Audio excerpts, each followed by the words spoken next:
মই ধন্যবাদ জনাইছোঁ। মই সমূহ অসমবাসীৰ লগতে মা কামাখ্যাৰ সেৱা জনাইছোঁ। মই পুনৰবাৰ BCCI ছেক্ৰেটাৰী হোৱাৰ কাৰণে সকলোৰে সহযোগিতা আৰু আশীৰ্বাদ থকাৰ কাৰণে এইটো সম্ভৱ হৈ উঠিলে। আৰু মই যিহেতু গুৱাহাটী স্পৰ্টছ এছ'চিয়েশ্যন আৰু গুৱাহাটী টাউন ক্লাবৰ পৰাই মোৰ স্পৰ্টছ এডমিনিষ্ট্ৰেশ্যনৰ কাম আৰম্ভ কৰিছিলোঁ। চ' মই টাউন ক্লাবতো সোমাই আহিছোঁ আৰু GSLও আহিছোঁ। ইয়াৰ লগতে আটাইতকৈ গুৰুত্বপূৰ্ণ কথাটো আজি হৈছে যে অহাকাইলৈ গুৱাহাটীত মহিলা বিশ্বকাপ অনুষ্ঠিত হ'ব আৰু সেই বিশ্বকাপৰ লগত সংগতি ৰাখি যিহেতু আমাৰ মাজৰ পৰা জুবিন গাৰ্গ কিছুদিন আগতে হেৰাই গ'ল, তেওঁৰ সন্মানৰ খাতিৰত আমি অহাকালি যিখিনি আমাৰ BCCI আৰু ICCৰ অ'পেনিং চেৰিমনি আছে গোটেই অনুষ্ঠানখিনি আমি জুবিন গাৰ্গক ট্ৰিবিউট দিবৰ কাৰণে আমি অনুষ্ঠিত কৰিম। এইটো তাতে কোনো চেলিব্ৰেশ্যনছ তেনেকুৱা নহয়। গোটেই অনুষ্ঠানটো মেটচখন আৰম্ভ হোৱাৰ লগতে ভাৰত আৰু শ্ৰীলংকাৰ মহিলা দলৰ মাজত যিখন প্ৰথম উদ্বোধনী খেল অনুষ্ঠিত হ'ব, তাৰ লগত যিখিনি অ'পেনিং চেৰিমনি আছিলে গোটেই চেৰিমনিখিনি আমি জুবিন গাৰ্গৰ নামত উচৰ্গা কৰিছোঁ আৰু তেওঁৰ যিবিলাক সংগীতৰ সৃষ্টিৰাজি আছিলে সেইখিনি আমি ৰাইজৰ আগত পৃথিৱীৰ প্ৰেক্ষাপটত আমি সেইখিনি আগবঢ়াই লৈ যাম।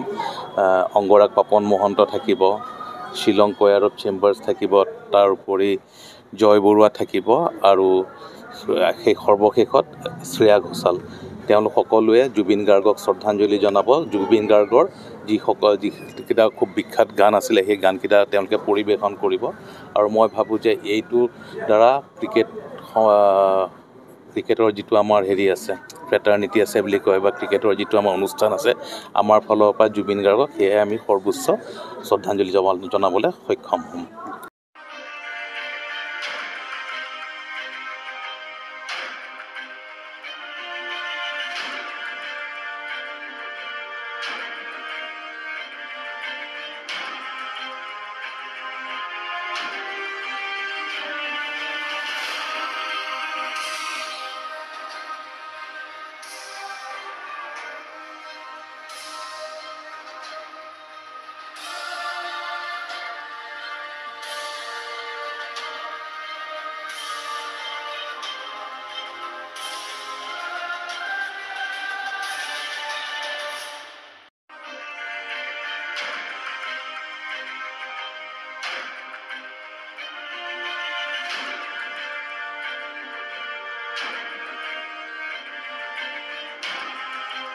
ফিজিকেল এডুকেশ্যন বিষয়ত ডিগ্ৰী পাঠ্যক্ৰমৰ কাৰণে অসম তথা উত্তৰ পূৰ্বাঞ্চলৰ প্ৰথমখন শিক্ষানুষ্ঠান অভিৰুচি ইনষ্টিটিউট অৱ ফিজিকেল এডুকেশ্যন।